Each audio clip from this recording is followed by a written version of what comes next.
கேரளாவில் இருக்கக்கூடிய பத்மநாப சுவாமி கோவில் இன்னைக்கு வரைக்குமே ஒரு மிஸ்ட்ரியாக தான் இருக்குது. எல்லா கதவுகளையுமே அங்கே திறந்துட்டாங்க. நிறைய நகை பணம் எல்லாமே இருந்தது இல்லையா? ஸோ திறக்கப்படாத ஒரு கதவு இருக்குது. இப்போ வரைக்கும் அங்கே என்ன இருக்குது அப்படின்றது யாருக்குமே தெரியாது. அளவுக்கு அதிகமான தங்கம், அதாவது இப்போ கிராமில் தங்கம் வாங்குறதே ததிகணதமாக இருக்கு. அங்கே டன்ல ஒவ்வொரு விக்கிரகமும் சிலையும் 40 கிலோ 100 கிலோ இது மாதிரி இருக்கு. அதாவது கருடனா இருக்கட்டும், ஏதாவது வாகனங்கள். அப்போ இவ்வளவு தங்கம் எங்கிருந்து வந்தது? இதை புரிந்து கொண்டாலே திறக்கப்படாத கதவுக்குள்ள என்ன இருக்குன்னு கண்டுபிடிச்சு. மூட்டை மூட்டையா தங்கம் வெட்டி எடுக்கப்படக்கூடிய இடம் எதுவுமே இல்லை இந்தியா. அப்போ எப்படி இவ்வளவு தங்கம் வந்தது? வெளியில பெரிய பாம்புகளோட போட்ட மாதிரி ஒரு கதவு வேற இருக்கு சார். உள்ள நிறைய பாம்புகள்லாம் கூட இருக்கு அப்படின்னு சொல்றாங்க. அதாவது நாகபந்தம்னு பேரு. அந்த அகத்தியர் அடக்கமான இடம் திருவனந்தபுரம். அப்போ அந்த காலத்துல அதுக்கு பேர் திருவாங்கூர் சமஸ்தானம்னு பேர். அப்போ அவருடைய வேலை தான் செப்பை தங்கமாக்கக்கூடிய விஷயம். இப்போ அங்க இருக்கிறது எல்லாமே சித்தர்களால மாற்றப்பட்ட தங்கமா மாற்றம். கட்டாயமா இன்றைக்கு பல கோவில்களில் தங்க விக்கிரகம் இருக்குன்னு சொன்னா யாரும் நம்பவே மாட்டாங்க. தங்க விக்கிரகம் இருக்கு. கொங்கண சித்தர், அந்த கொங்கணர் தயார் பண்ணினது தான் அந்த தன ஆகர்ஷண யந்திரம். எவ்வளவோ பெருமாள் கோவில் இருக்குல்ல, அப்போ அங்கெல்லாம் இல்லாத பணம், அங்கெல்லாம் சேராத செல்வம் திருப்பதியில் மட்டும் வர்றதுக்கு காரணம். இதே மாதிரி ஒரு ரகசியம்தான் கொடைக்கானல் பக்கத்தில் இருக்கிற மதிகட்டாம் சோலைக்குள்ள இருக்கிறது. ஸ்ரீரங்கத்திலும் ஒரு நிலவரை இருக்கிறது. இதெல்லாம் எப்போ ரிவீல் ஆகும் சார்? அதான் காலகட்டம் வரும்போது.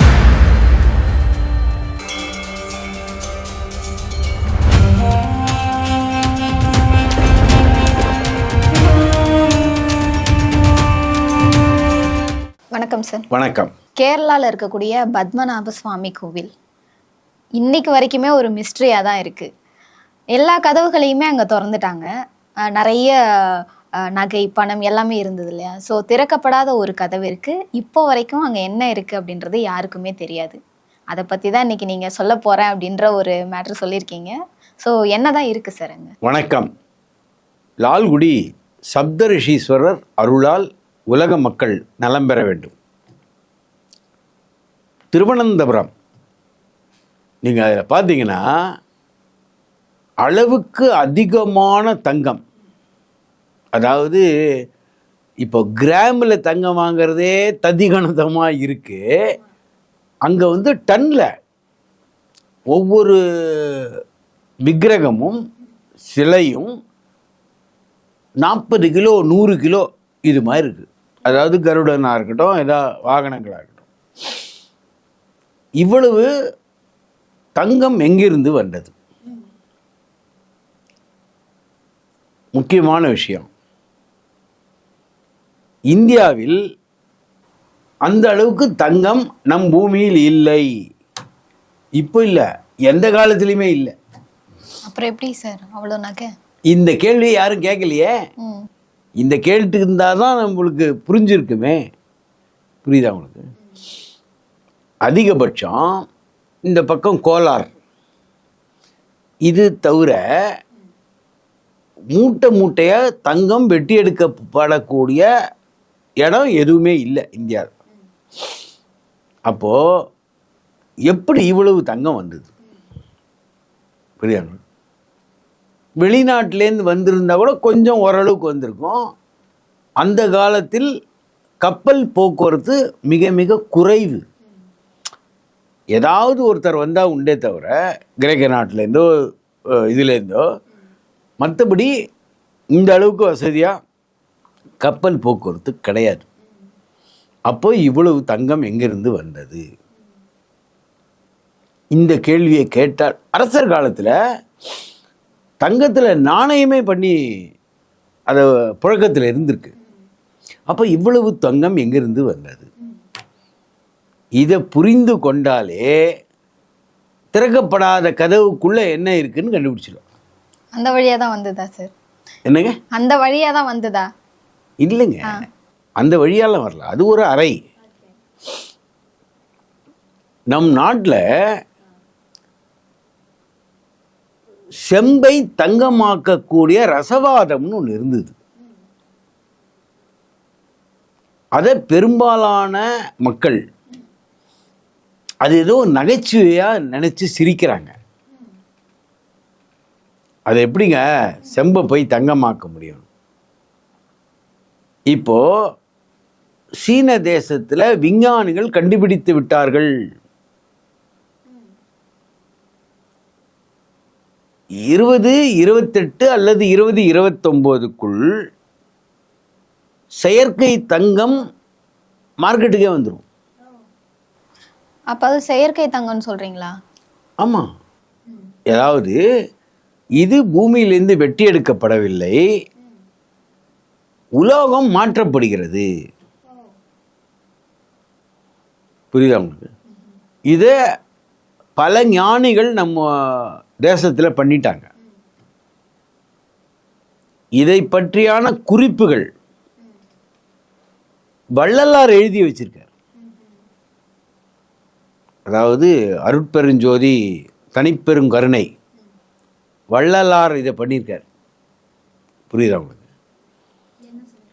இந்த மாதிரி தங்கமாக மாற்றுறது. அவர் எதுக்கு பண்ணி காமிச்சார்னா, செப்பு மாதிரி இருக்கக்கூடிய மனிதனும் தங்கம் மாதிரி மேலான நிலைமைக்கு போக முடியும்னு உதாரணத்துக்கு பண்ணி காமிச்சார். அந்த அந்த கருத்தை எல்லாம் மறந்துட்டு செப்பை தங்கமாகிறது எப்படின்னு பல பேர் சுற்றி திரிந்தார்கள். புரியுதா உங்களுக்கு? இந்த செப்பு தங்கமான இடம் நம் தமிழ்நாட்டில் இன்னும் அந்த பேர் மாறாமல் இருக்கு. இதுவே பெரும்பாலான மக்களுக்கு புரியல. கொங்கு மண்டலத்தில் ஒரு ஊருக்கு பேர் என்ன தெரியுமா? பொன்ஊதி. பொன் ஊதி. அப்போ அங்கே இருந்த சித்தர்கள் சாதாரணமாக ரசவாதத்தினால செம்பை தங்கமாக்கினா, பாதரசத்தை மாற்றினாங்க. இது போல் பலவிதமான வேலைகள் செய்தார்கள். சில மூலிகைகளை வைத்து இது மாதிரி செய்து அவர்கள் தங்கமாக்கினார்கள். அவங்க எதுக்கு தங்கமாக்கணும்? அவங்க தான் சன்னியாசி, துறவி இல்லை. அவங்களுக்கு எதுக்கு தங்கம்? எதுக்கு அப்படின்னு கேட்டால், இது போல் செப்பை தங்கமாக்கி ஏதாவது ஒரு கோவிலில் கொண்டு உண்டியலில் போட்டு போயிடுவாங்க. அந்த உண்டியல் காசு ஒரு 100-1000 பேருக்கு அன்னதானத்துக்கு உபயோகம் ஆகும். ஏன்னா இவர்களால் நேரடியாக அன்னதானம் செய்ய முடியாது. அதனால இதை செய்து அந்த உண்டியலில் போட்டு போயிட்டா, இப்போது போல் அந்த காலத்தில் வந்து அறநிலையத்துறையெல்லாம் கிடையாது. அந்த கோவில் உண்டியல் முழுவதும் உணவுக்கு, அன்னதானம் செய்வதற்கும் நல்ல காரியங்கள் செய்வதற்கும் தான் உபயோகம் ஆகும். அப்போது அந்த துறவிகள் இது போல் செய்து ஏதாவது ஒரு கோவிலில் போட்டு போயிடுவாங்க. இதுதான் வந்து தங்கமாக்கக்கூடிய விஷயம். இதில் அகத்தியர்னு சித்தர்களுக்கெல்லாம் தலையாய சித்தர் இருந்தார். அந்த அகத்தியர் அடக்கமான இடம் திருவனந்தபுரம். அப்போ அந்த காலத்தில் அதுக்கு பேர் திருவாங்கூர் சமஸ்தானம்னு பேர். அந்த இடத்தில் அகத்தியர் அடக்கமானார். அப்போது அவருடைய வேலை தான் இந்த மாதிரி செப்பை தங்கமாக்கக்கூடிய விஷயம். இப்போ அங்கே இருக்கிறது எல்லாமே சித்தர்களால் மாற்றப்பட்ட தங்கமாக மாற்றப்பட்ட. கட்டாயமா. ஓகே. அது மட்டும் இல்லை, ஒரு சில நேரங்களில் தங்கத்தையும் செம்பா மாற்றுவாங்க. பாதுகாப்பு இல்லாத சூழ்நிலை. அதுதான் உண்மை. ஓகே. புரியுதா உங்களுக்கு? அதாவது தங்கமாக இருக்கு, அந்நியர்கள் படையெடுப்பாங்க, அவங்க அதை எடுத்துன்னு போயிடுவாங்கள்ல. ஏற்கனவே சோமநாதபுரத்தில் பலவிதமான அந்நியர் படையெடுப்புனால அந்த கோவில் சொத்தெல்லாம் போயிடுச்சு, தங்கமெல்லாம் எடுத்துன்னு போயிட்டாங்க. அதுபோல் மாறக்கூடாது என்பதற்காக அந்த தங்கத்தை செம்பாக்குவாங்க. இதுக்கு ஆதாரம் வேணுமா? கும்பகோணம் பக்கத்தில் செம்பானார் கோவில்னு ஒன்று இருக்குது. இவங்க செம்பனார் கோயில்ன்றாங்க. செம்பானார், புரியுதா உங்களுக்கு? அப்போது எந்த நேரத்தில் எதை தங்கமாக்கணும், எந்த நேரத்தில் செம்பாக்கணும், இது எல்லா வித்தைகளும் சித்தர்களுக்கு கைவந்த கலை. சிதம்பரத்தில் இருக்கும் நடராஜ பெருமான் சிலையை வடிவமைக்க முடியாமல் கஷ்டப்பட்ட போது சித்தர்கள் உதவியினால தான் அதை வடிவமைக்கவே முடிஞ்சது. புரியுதா உங்களுக்கு? இன்றைக்கு பல கோவில்களில் தங்க விக்கிரகம் இருக்குன்னு சொன்னா யாரும் நம்பவே மாட்டாங்க. தங்க விக்கிரகம் இருக்கு, அதெல்லாம் செம்பா நீங்க சொன்ன மாதிரி மாத்தி வச்சிருக்காங்க. ஓகே, புரியுதா? அப்போ இது போல சித்தர்களுடைய சூட்சங்களை யாருக்கும் புரியாது. உண்மையிலே சொன்னா திருப்பதி அந்த இடத்தில் இருக்கக்கூடிய யந்திரம், அதுக்கு பேர் தன ஆகர்ஷ்ண யந்திரம்னு பேர். இதை யார் பண்ணினதுன்னா கொங்கணர்னு தெரிந்தார், கொங்கண சித்தர். அந்த கொங்கணர் தயார் பண்ணினது தான் அந்த தன ஆகர்ஷ்ண யந்திரம். எவ்வளவோ பெருமாள் கோவில் இருக்குல்ல, அப்போ அங்கெல்லாம் இல்லாத பணம், அங்கெல்லாம் சேராத செல்வம் திருப்பதியில் மட்டும் வர்றதுக்கு காரணம் என்ன? இதை யோசிக்கணும். காரணம், அந்த இடத்தில் ஸ்தாபிதம் பண்ணது கொங்கணர் சித்தர். இந்த கொங்கணர் சித்தருடைய இருப்பிடம் ஜீவ சமாதி எங்கே இருக்குன்னா ஆதிவராக சுவாமி கோவில்னு ஒன்று இருக்கும் எங்கள் குளத்துக்கு பக்கத்தில். அந்த ஆதிவராக சுவாமி கோவிலுடைய இடம்தான் கொங்கணர் அவருடைய சீடர்களுடைய ஜீவ சமாதியை இன்றும் பார்க்கலாம். புரியுதா? அப்போது அந்த மாதிரி கொங்கணர்கள் இருந்த இடத்துல அவர்கள்லாம் ரசவாதம் செய்தார்கள். அந்த மாதிரி ரசவாதத்தை எவ்வாறு செய்வது என்ற செப்பேடுகள் அந்த அறைக்குள் இருக்கிறது. அதை எப்படி மாத்துறதுன்ற விஷயமே அந்த அறையில தான் இருக்கு. செப்பேடுகள். ஓகே, ஓலையா இருந்தா போயிடும். அப்ப செப்பேடுனா என்ன தெரியுமோ? அதாவது செப்பு தகடில் செதுக்கப்படும், எழுதப்படும். அப்ப அதுல பலவிதமான ரகசியங்கள் இருக்கிறது. ஓகே, ரகசிய குறிப்புகள் எல்லாம் அங்க இருக்கு. குறிப்புகள்லாம் இருக்கு. இப்ப அந்த குறிப்புகள் தான், அதை வைத்து தான் இவ்வளவு தங்கத்தை ஏற்பாடு செய்தார்கள், பண்ணினார்கள். வெளியில பெரிய பாம்புகளோட போட்ட மாதிரி ஒரு கதவு வேற இருக்கு சார், உள்ள நிறைய பாம்புகள்லாம் கூட இருக்கு அப்படின்னு சொல்றாங்க. அதாவது நாகபந்தம்னு பேரு. நாகபந்தம்னா யாராலையும் மிக எளிதாக கடக்கக்கூடாதுன்றதுக்காக அதை பண்ணது. புரியுதா உங்களுக்கு? பொதுவாகவே வாழ்க்கை என்பதே ராகு கேதுன்ற பாம்புக்குள்ளே மாட்டிக்கொண்ட வாழ்க்கை தான் நம்மளோட வாழ்க்கை. அதாவது பாம்பு விழுங்குவது என்பது பிறப்பது, வெளியே தள்ளுவது என்பது இறப்பு. இதான் காலம்ன்றதே ஒரு பாம்பு தான். அதனால பாம்பு இது போட்டிருக்கு, பந்தனம் போட்டிருக்கு, அந்த இடத்துக்குள்ளே இருக்கு. ஆனால் அதை அவ்வளவு எளிதாக நெருங்க முடியாதுன்றது உண்மையான வார்த்தை. ஏன்னா சித்தர்கள் செய்துவிட்டு போன ஒரு முக்கியமான விஷயம். இதே மாதிரி ஒரு ரகசியம்தான்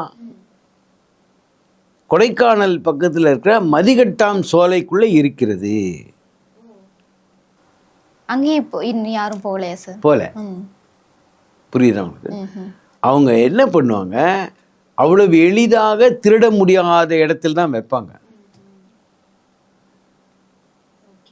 ஏன்னா அங்கே இருக்கிறது நவபாஷான சிலை, முருகனுடைய பழனி முருகனுடைய சிலை மாதிரி நவபாஷான சிலை அங்கே ஒன்று இருக்கு.